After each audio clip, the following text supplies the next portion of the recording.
نحمدہ ونصلی ونسلم علی رسولہ الکریم اما بعد۔ عزیز ناظرین، آج سے ہم میراث کو شروع کر رہے ہیں، اور جیسے کہ آپ حضرات جانتے ہیں کہ علم میراث یہ دین اسلام کے اندر کتنی اہمیت رکھتا ہے، اور اسی علم سے متعلق حضرت عمر رضی اللہ تعالیٰ عنہ نے فرمایا تھا کہ تعلموا الفرائض وعلموها الناس، کہ فرائض کا علم یعنی میراث کا علم حاصل کرو اور یہ لوگوں کو بھی آ کے سکھاؤ، فإنها نصف العلم، کیونکہ یہ نصف علم ہے۔ مطلب یعنی نصف علم اس کو قرار دیا گیا ہے، اور اس کے علاوہ باقی جتنے بھی علوم ہیں وہ نصف ہیں۔ اس کی ایک وجہ یہ بھی ہو سکتی ہے کہ چونکہ اس علم کا تعلق یعنی میراث کے علم کا تعلق انسان کے مرنے کے بعد کے ساتھ ہے، اور باقی علوم کا تعلق اس کی زندگی کے ساتھ ہے، تو اس لیے نصف علم بھی ہے۔ دوسرا یہ کہ اس کی اہمیت اتنی زیادہ ہے، اس کی وجہ سے اس کو نصف علم قرار دیا ہے۔ تو یہ علم ایسا ہے کہ اس کے ساتھ بہت زیادہ غفلت برتی جا رہی ہے۔ اگر ہم دیکھیں تو ہمارے معاشرے کے اندر میراث، اگر کوئی فوت ہو جاتا ہے تو اس کی میراث نہیں تقسیم ہوتی، اس کی میراث جو شرعی اصولوں کے مطابق ہے اس کو نہیں تقسیم کیا جاتا۔ اب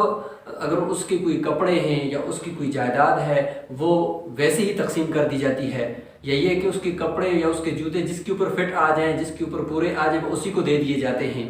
یہ نہیں سمجھا جاتا کہ یہ اس کے میراث ہے، اس کے وارثوں کے درمیان تقسیم ہوگی، اس کی اولاد کے درمیان تقسیم ہوگی، اس کا 1 روپیہ بھی پیچھے جو ہے وہ تقسیم ہوگا، یہ چیز نہیں سوچی جاتی۔ تو اس حوالے سے یہ بہت مظلوم علم ہے، بہت ظلم اس کے ساتھ معاشرے کے اندر ہو رہا ہے۔ تو کیوں نہ ہم اس کو سیکھیں؟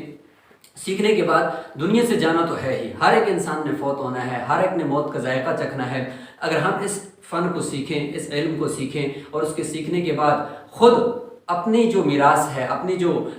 ہم چھوڑ کر جائیں گے اس کو تقسیم کرنے کا طریقہ اپنی اولاد کو بتا سکیں، یا یہ کہ ہمارے جو لوگ آباء و اجداد فوت ہو گئے ہیں ان کی میراث کو کس طریقے سے ہم تقسیم کریں۔ میں آپ کو بتاؤں کہ کتنے ہی لوگ اس وقت جو دنیا سے چلے گئے ہیں وہ اپنی بہنوں کے حق کھا کر چلے گئے ہیں، وہ اپنے بھائیوں کا حقوق کو کھایا ہوا ہے انہوں نے، کہ والد صاحب سے جو میراث ملی، جو زمین ملی، وہ ایک نہیں دبا دی، دوسرے کو اس میں سے کچھ نہ دیا، یا دیا تو اپنی مرضی سے دیا، یا بیٹیوں کو کچھ نہ دیا، یا اپنی بہنوں کو اس میں سے حصہ نہ دیا، یا بیوہ کو کچھ نہ ملا۔ تو آج کل معاشرے کے اندر یہی خرابیاں چل رہی ہیں، اسی وجہ سے لڑائی جھگڑے، اسی وجہ سے فسادات ہوتے ہیں۔ تو اگر ہم اس علم کو سیکھیں گے تو انشاءاللہ، اور پھر اس کے بعد عمل کی نیت سے سیکھیں گے، صرف فن برائے فن نہ ہو بلکہ فن اور علم برائے عمل ہو، اس کے ساتھ ہم اس کو سیکھیں، اور اس کے بعد ہم اس علم کو، اب اس کی اہمیت کا اندازہ آپ اس بات سے لگائیں کہ اللہ تعالیٰ نے اتنی سنجیدگی کے ساتھ قرآن مجید میں سورہ نساء کے اندر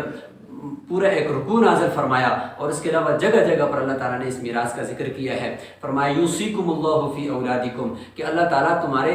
تمہیں تمہاری اولاد کے بارے میں وصیت کرتا ہے۔ تو وصیت عام حکم نہیں ہوتا، وصیت وہ حکم ہوتا ہے کہ جو آخری حکم ہو اس کو بہت ہی اہمیت دی جاتی ہے، بہت ہی توجہ کے ساتھ سنا جاتا ہے۔ تو عزیز ناظرین، انشاءاللہ ہم آئندہ کچھ لیکچرز کے اندر آپ کے سامنے اس فن میراث کو رکھیں گے، اس علم میراث کو رکھیں گے، اور ہمارا فوکس جو ہوگا وہ یہ ہے کہ ہم پہلے اس کے کچھ، ہر ایک وارث کے کچھ نہ کچھ جو حصے بنتے ہیں ان کو زبانی یاد کریں گے، اس کے بعد انشاءاللہ ہم پریکٹیکل کر کے آپ کو بتائیں گے، تاکہ آپ جو ہے وہ عملی طور پر اس کو سمجھ سکیں، اور پریکٹیکل کر کے آپ اس کو سمجھ سکیں کہ کس وارث کو کتنا حصہ ملتا ہے۔ حقیقت میں جب بندہ فوت ہو جاتا ہے، جو پیچھے مال چھوڑتا ہے وہ اس کے وارثوں کا ہوتا ہے، تو اس کو جو تقسیم کریں گے تو اس کو علم میراث کہتے ہیں۔ انشاءاللہ چند لیکچرز میں ہم اس کا باقاعدہ تفصیل کے ساتھ اس کو پڑھیں گے۔ آپ مکمل لیکچرز کو شروع سے لے کر آخر تک سنیں گے، تب آپ کو اس فن کے اندر مہارت حاصل ہوگی۔ السلام علیکم ورحمۃ اللہ وبرکاتہ۔